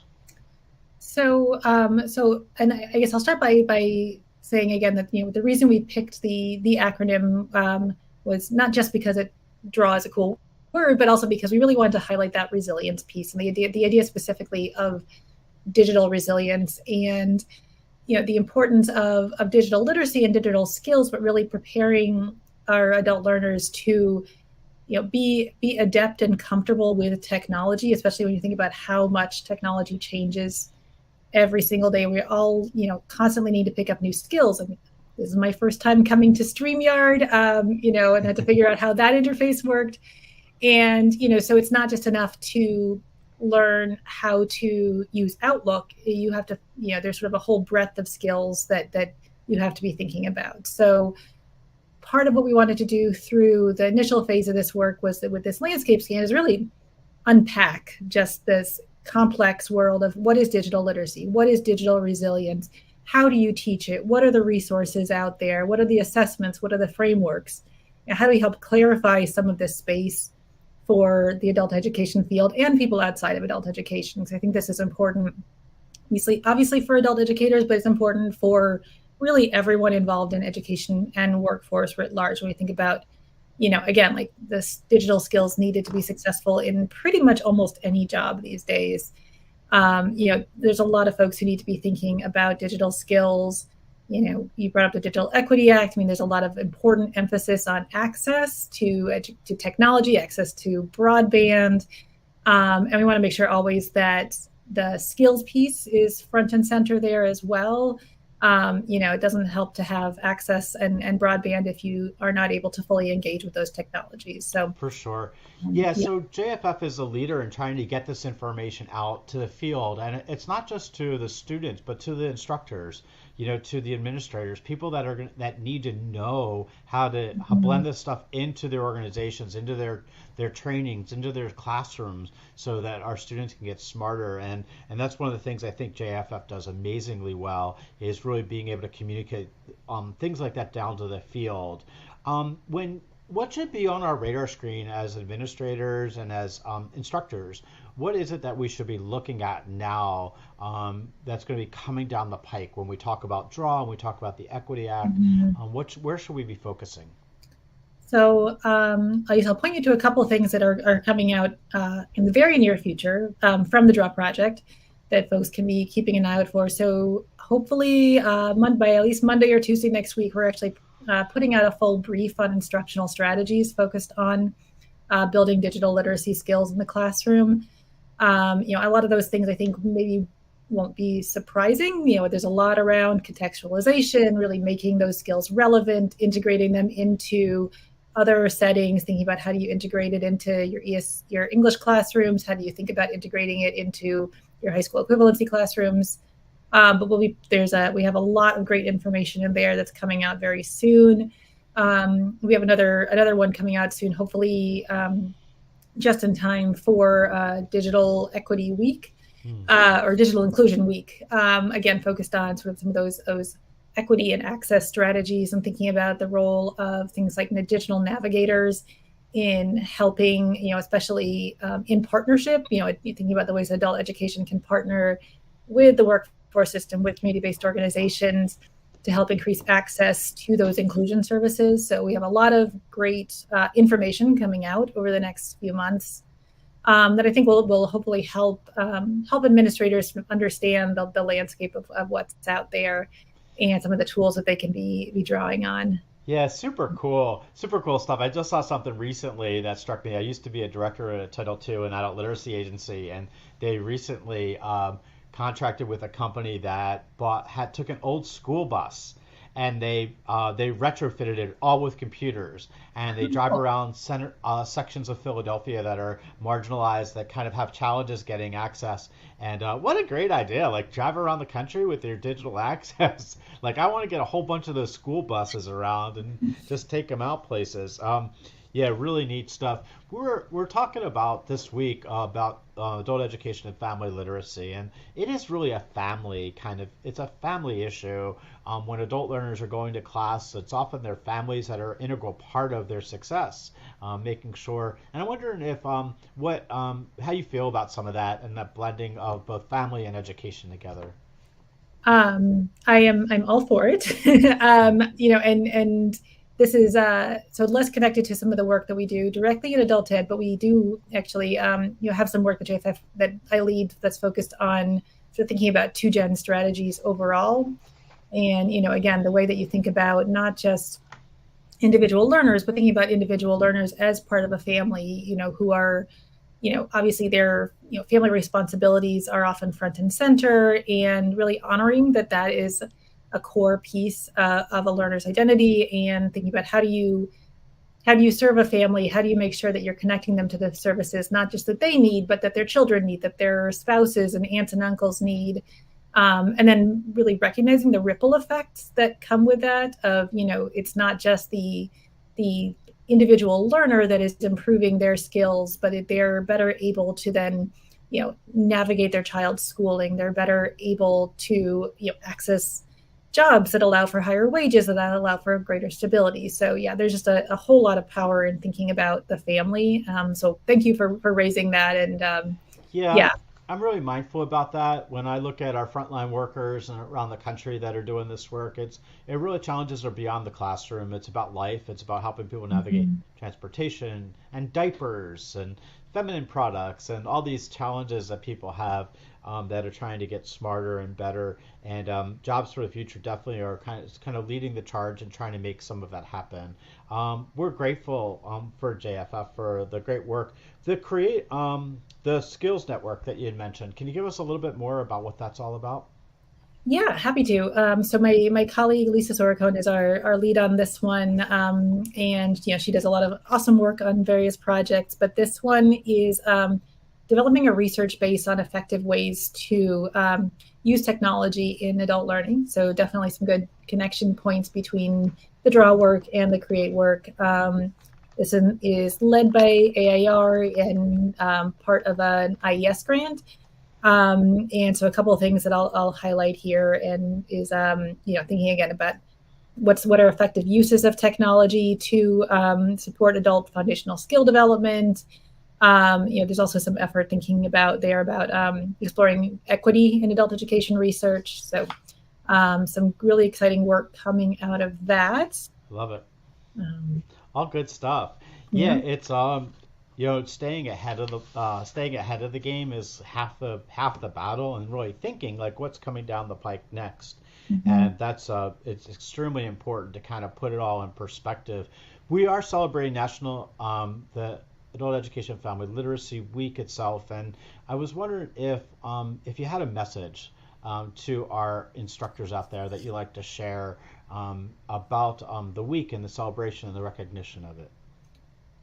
Yeah, I mean, I think first and foremost, it's just a huge thank you for all of the work that you do every day as instructors. I think you're really the ones that are connecting daily with your students and making that personal difference. I think one of the things I miss in these COVID days where I don't get to go out and travel as much as I don't get a chance to meet with either students or teachers as much as I used to. And I just, but I can still remember just the passion of some of the teachers that I've had a chance to connect with over the years and how dedicated everyone is to their students and really kind of going above and beyond. So I think just a huge thank you. And I hope that more folks recognize what the great work you are doing. I think in JFF's role where we kind of do sit between systems, we are always trying to remind folks in higher education and the workforce system to not forget about their adult education partners and just the tremendous asset that these programs are in their communities. So thank you, and we see you out there. There you go, Rachel. I love it. So just real quick, we have Deborah Kennedy is going to be up next, and I see her in the green room kind of smiling, but we can't wait to bring her on. But I just wanted to, if we wanted to get information about JFF and the great work that they're doing, how can we go about doing that? So luckily, website's pretty easy because it's just 3 letters, so just thejff.org. If you are looking for draw and you use the search bar, you can just type in draw and that will get you to most of that. And if you look for my name, you can find my email address. And if you email me, I will happily keep talking at you about adult education and draw and 2Gen and anything else you want to chat about. We love it. So thank you so much for all the work at JFF. Jobs for the Future is an amazing organization. We appreciate your partnership with COABE, and we look forward to working closely hand in hand going forward to get people skilled up and back to work. So thanks for joining us, and hopefully we'll follow you, and definitely we're going to follow you on Draw, and I'll be connecting with you offline about that because I got a real big interest in that stuff. Excellent. So thanks again, and have a great weekend. Thanks, you too. Alrighty. So Rachel, thank you so much, Rachel McDonald from Jobs for the Future. And I told you we were going to have a busy afternoon. I didn't let you down because we have Deborah Kennedy jumping on from the National Coalition for Literacy NCL. How are you, Deborah? I'm well. How are you, Jeff? I am doing great. Thank you for taking some time with us today. Oh, I'm glad to do it. Happy to do it, and happy to see Rachel. Haven't seen her in person in quite a while. And JFF is a member of the National Coalition for Literacy, as of course is COABE. So we're all partners together in this endeavor. We are. You know the saying, it takes a village. Gosh, we have a huge village. It's growing every day, but in order for us to solve some of our education problems in our country, we need to bring our village together, right? And we need to have a unified message. And can you tell us a little bit what we had NCL on at one of your meetings, I guess yesterday, yeah. Yes. And it was great to see some friends on the call and joining us. Can you tell our audience a little about what NCL is and how they operate? Because I think some people may not be fully aware of all the great work you guys do. Thanks for the opportunity to say something about that. NCL is the umbrella advocacy organization for organizations. So we're an organization of organizations, including COABE and JFF and a number of other organizations that you're probably familiar with, such as Pro Literacy and TESOL. And we all work together. The function of NCL is to do advocacy at the federal level and keep everybody connected who's working in this field so that our advocacy messages are consistent and strong, and that we're working together to advocate for adult education and family literacy, for our learners, for our teachers, for everyone engaged in the field. That's great stuff. When did you start working in adult literacy? When did I? Yeah. Oh my goodness, it's been a long time, Jeff. You're going to get me way I out. don't need a year. Did you start as a teacher, or where did you? I did actually. I started as a teacher. My field actually is ESL for adults, and so I started out working in that field, teaching in stores and hotels and other kinds of organizations that needed training, English language training for their employees. So that's how I got my start. So if there's one change that I've seen, and I haven't been doing this far as long, I'm sure. I've only been really working in this space for about 7 years, but one change that I've seen over the 7 years, quite frankly, has been our concentrating on our English learners, our non-English speaking learners across the country. And I do a podcast with Anson Green called Behind Every Employer. Anson's awesome. And our podcast really highlights a lot of the challenges that ESL learners have across the country.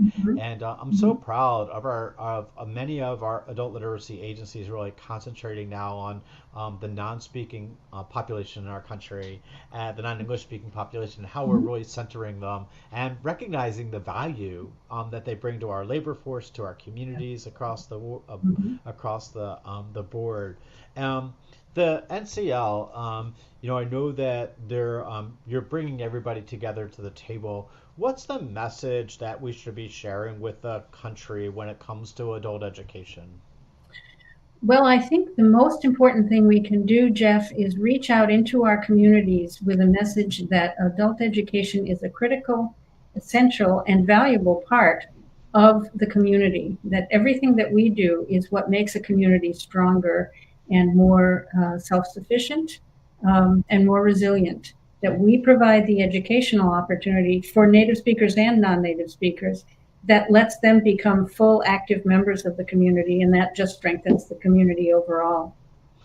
Yeah, and I think we're starting to get it. One of the things that I've learned this past week, I've kind of suspected this over the past, since the infrastructure bill was passed, was the reality that there's a lot of jobs that are going to be coming down through the Infrastructure and Digital Equity Act, and that those jobs really can't be filled by the people that need them most unless we really start educating the men and women in our country. Yes, for sure. Yeah. The combination of literacy and numeracy and digital skills is really critical for being resilient enough to take on whatever jobs come your way. And so those skills give you not just skills in a specific job, but skills overall that let you take advantage of opportunities. Yeah, so I really want to talk about that, because I think that one of the things that I spoke at a conference not long ago, and I had one line that got a standing ovation when I said that that entry-level positions don't cut it anymore in our country, that we have to think about career pathways for people and really how they can advance, and that it's how difficult it is for our entry-level workers sometimes to make ends meet because they need that opportunity. And I'm really proud in our country that we're starting to think about career pathways more, and I'm wondering what NCL's position is regarding that direction that we're driving in. Well, I think our positions generally we develop in response to what we see happening in the world around us, in the community around us. And in this case, since COVID, the entry-level workers are voting with their feet. They are saying, we don't want to do this kind of work anymore. And if you look at the figures for job openings at that lower level versus people applying for them, there's a huge gap. Employers are having a terrible time getting those low-level employees. And the reason is that those jobs don't give them a career path. They don't provide any way to move up and out and forward. So the NCL position is that absolutely adult education is a key part of developing and enabling people to take on real career pathways that let them feel like they are valued and important as parts of the workplace and of the community. Yeah, I was glad to see my friends at NCL yesterday and in Washington during the week. And I'm curious, it's one thing that I've come to realize is that when we talk about education and workforce development, that it kind of goes across both aisles politically. Like everyone wants people smarter and skilled, and everyone, no matter who you are in the country, they want you back into a career, into a good job, and that's what makes our country run. But I'm wondering, what's the message that you'd like to share with legislators that are out there that are looking at how can we make a stronger system? What is it that we need to be looking at from a legislative end? Well, from the legislative end, of course, we have the Workforce Innovation and Opportunity Act, a key part of which is AEFL, the Adult Education and Family Literacy Act. That's Title II, which we are celebrating along with the rest of the field this week. I think the message that I would give to legislators is that these are your constituents. The thing that makes your district or your state strong is this system that provides people with the tools they need and want in order to be successful in life. And so it is not a partisan issue. It's not really even bipartisan. It's a nonpartisan issue. Education is a fundamental human right, as we know from the United Nations Proclamation. And so it's something that should be available to everyone.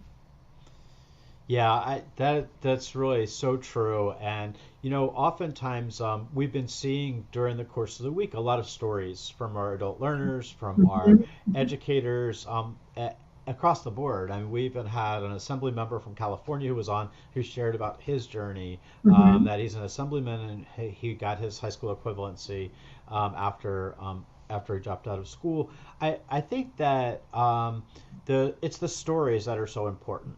And if there's a message that we want to really make sure that we get out there is that we know people should be sharing those stories, those success stories for us, because they're the ones that legislators look to and say, wow, that's my constituent. That's somebody that put me into office. And those are often the most impactful for legislators that are out there. I'm going to give you my magic wand, and we only have a minute or so left, but I'm giving you my magic wand, Deborah, and you can do with it as you wish when it comes to adult literacy in our country right now. What's that magic wand going to do? Oh, I'm glad I saw this question ahead of time, Jeff, because I did have a little chance to think about it. So I would wave my magic wand over every program of whatever kind, whether it's federally funded or not, whether it's in a library or in a community center or in a house of worship, wherever it is, or an individual organization. And I would give that program all of the physical facilities it needs to serve everyone who wants its services, all of the trained teachers, fully paid with benefits, that it needs to serve everyone who wants its services. I love it. And all of the community support, probably most important, all of the community support to sustain it over time so that it can serve all of the people who need it. That is probably the best magic wand. That's the best wish we've had all week long. Well, could you get me that magic wand, please? Because I've been trying to do this for a long time without magic wand. It's really funny that you say that, because right here on my desk is my Harry Potter wand, and I use it when people come into my office. If you can see it, it's actually a wand. And I use it here in my office to grant those requests. I'm sure this is a little bit bigger than me, and I might have to talk to J.K. Rowling about that and see what I can do about funding it. But Deborah, thank you so much for your friendship to COABE, your partnership, and for really recognizing Adult Education and Family Literacy Week. We appreciate all the work that the National Coalition for Literacy does, and we appreciate your hard work of all the members of the coalition, because it's really important work you're doing. So thank you so much. Okay, it's good to talk with you, Jeff. All right, we'll see you soon. Take So care. those of you that are still joining us, I'd like you to make sure you go on to Fab Friday. We're going to be jumping there right now. You can get there if you go to www.coabe.org. There's a link to get in. Jump right in the pool, and we're going to see you there. I'm going to put you on the loop, and if I can jump in, you might be able to see me both places. So let's see how this works. I'm not sure that we're going to be able to do it, but we're certainly going to try, and we'll see you there in a second.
are back at the Mission Control Command Center. It's not in Washington today. We're back in Philadelphia, where my home office is, and we're grateful to be here. For those of you that are just logging in from our Facebook Live, we just did a Facebook Live with all our state advocate fellows from around the country, and they shared the great work that's happened over the last 5 days. A huge thank out. The one thing that came out of that I want to share before we go to our last and final guest of the week, who is so appropriate, I'm so excited to have her on, is to share with you that COABE just launched today a national map. Now, on this national map, it has all of the proclamations, all of the press releases, all of the videos and success stories that you've sent to us from all of the states around the country, and boy, do we have a lot of them. But if you have one you want to share, you can send it to media@coabe.org, media@coabe.org, and we will post it on this map. And then if you're in the state and you want to see what's going on, you'll be able to go look at the map and scroll over it and click on it on your state, and you're going to get all these press releases and all this great work that's being done in adult education across the country. So super excited about that. And again, thank you to all our state advocate fellows that have been on for the week, that have worked just a yeoman's job. I can't think of a better way of ending this week without by bringing somebody else on. Jessica Ching, thank you so much. We are so grateful to have you. We started this week with Assistant Secretary Amy Lloyd, who got us launched into space and not knowing what this week was going to take us to. And what a great way of ending it with someone from the Department of Education and Office of Education and Technical Assistance. Jessica, how are you? Good. How are you doing? I'm doing super well. It's so nice to meet you. I'm just reflecting. We just spent an hour kind of thinking about what happened this week and who we met with, and the legislators, the mayors, the assemblymen locally, and all the great work. And then in Washington, all the people that we've talked to. And Adult Education and Family Literacy Week turned out for COABE to be something we've only imagined it this successful. But I'm curious your thoughts, like as we wind down this week. My kind of wish is that it not last a week, that 52 weeks a year we think about adult education as a priority in the work we do. And I'm curious a little bit about your reaction of what your sentiment is as we close out this week and the messaging that the Department of Education would like to share with us. Yeah, absolutely. I mean, it's extremely humbling to be here. Jeffrey, I saw you speak at a summit organized by the Office of Career, Technical, and Adult Education, like way several months ago. So I'm a longtime fan. So I'm humbled to be here among folks such as yourselves who continue to advocate and put in the work to create more educational equity, especially for adult learners. I'm humbled to be among so many incredible leaders. And I was watching the student success panel earlier. So humbled to be among students, adult learners who really show the power of this work. I'll introduce myself briefly for those of you who are not familiar with the Office of Educational Technology. So I'm Jessica Chung. I use she, her pronouns. I'm a fellow at the U.S. Department of Education's Office of Educational Technology, where our mission is to establish a vision for how technology can be used to transform education and enable everywhere, all the time learning. And we achieve this in a variety of different ways, from issuing policies and guidance to the field, strategically investing in the field and promising strategies or solutions, as well as using our convening power at the federal government to bring together key players in the field. And so we see technology as a cross-cutting issue that touches every segment of our education system, including adult education. So it's really, really exciting to be here. We've got a lot of exciting work going on, particularly focused on digital equity and digital literacy. And I think adult education is not just a place of need where we need to get learners connected. We need to make sure they have devices. We need to make sure that their technological needs are met in order for them to access those opportunities. It's also an incredible place of strengths and assets. Our community colleges and our adult learning providers are hubs for information, support, and resources for skill development opportunities, which is an incredible asset as we think about how do we close the digital divide. And adult learners represent such a diverse swath of the population. They represent so many communities that have been historically excluded from opportunities. And they're really the experts in the problems that most urgently need to be solved. And I think engagement with those learners, the co-creation of solutions with those learners is really what's going to take this work far and help us advance the vision of digital equity that we have. So I'm so proud of our Office of Adult, our office generally, Department of Education, but in particular your office. So I know that I follow you guys. I kind of stalk you through the internet, but part of that's my job because I do work with links and I moderate the correctional and reentry education platform. And one of the things that recently came out were some resources. I was wondering if you could share some of that with our audience because they are just amazing. Yes, absolutely. That has been the big news coming out of our office this past week. We published a guidance resource for leaders concerning state digital equity plans. So to provide some context, the bipartisan infrastructure law, which passed almost a year ago, included $65 billion in investments in expanding broadband access, and that includes the Digital Equity Act, which funds state digital equity plans. And at the Department of Education, we're not charged with administering any of those grant programs. So we've been really thinking about what can our role be as state leaders develop these state digital equity plans, because ultimately we want to make sure that the education community, especially those learners that are the furthest from digital opportunities, we want to make sure that those voices and perspectives are included in state digital equity planning processes. And we want to make sure that the needs and the assets of the education community are addressed in those state digital equity plans. So to do that, we just published a resource for leaders called Advancing Digital Equity for All, community-based recommendations for developing effective digital equity plans to close the digital divide and enable technology-empowered learning. It is quite a mouthful, but ultimately, this is a resource that explores what we call the three components of access. So those are availability, affordability, and adoption. It looks at some of the existing barriers to achieving digital equity. It provides promising strategies for overcoming these barriers, including examples of communities and organizations that have found success. And finally, it identifies key action steps for leaders. So this resource is available for folks to access at tech.ed.gov/DEER.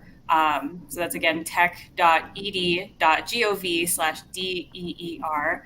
And we're really proud of this resource, and it has been a labor of love. We hosted a series of national conversations with community leaders and community members, including family members and learners themselves, to tell us about some of the barriers that they were experiencing to digital equity and some of the strategies that have worked in their respective contexts. So it's really been a community effort, and we're so proud to finally put it out into the world. Yeah, you should be, because I spent some time reading it and looking at it because I've been trying to give guidance to some of the states across the country on it, and just a remarkable resource. If you haven't checked it out, I even think we've posted it in the links portfolio of resources, so you can find it there as well. But just a tremendous tool. One of the things that we've acknowledged over the course of this week is that digital literacy is so important for our learners at all levels.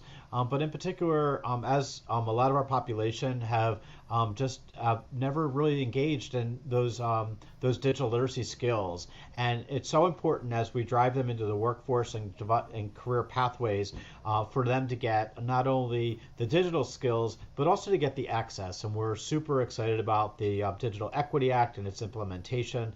But tremendously excited about the position that the Department of Education's taken in really supporting this work and guiding educators and students to understand how they can engage and what we should be doing at a state level to access those funds. And so thank you so much for all that hard work. We really appreciate it.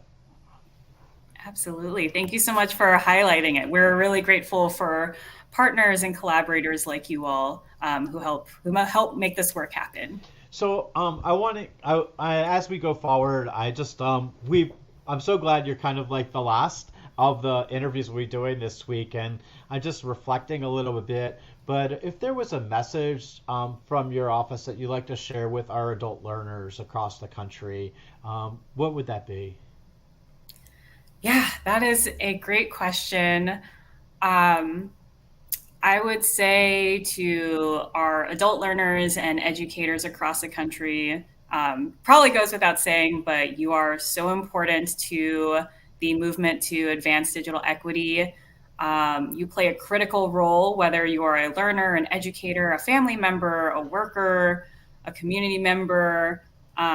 Really, our vision for digital equity it's not possible without the contributions of every part of our society.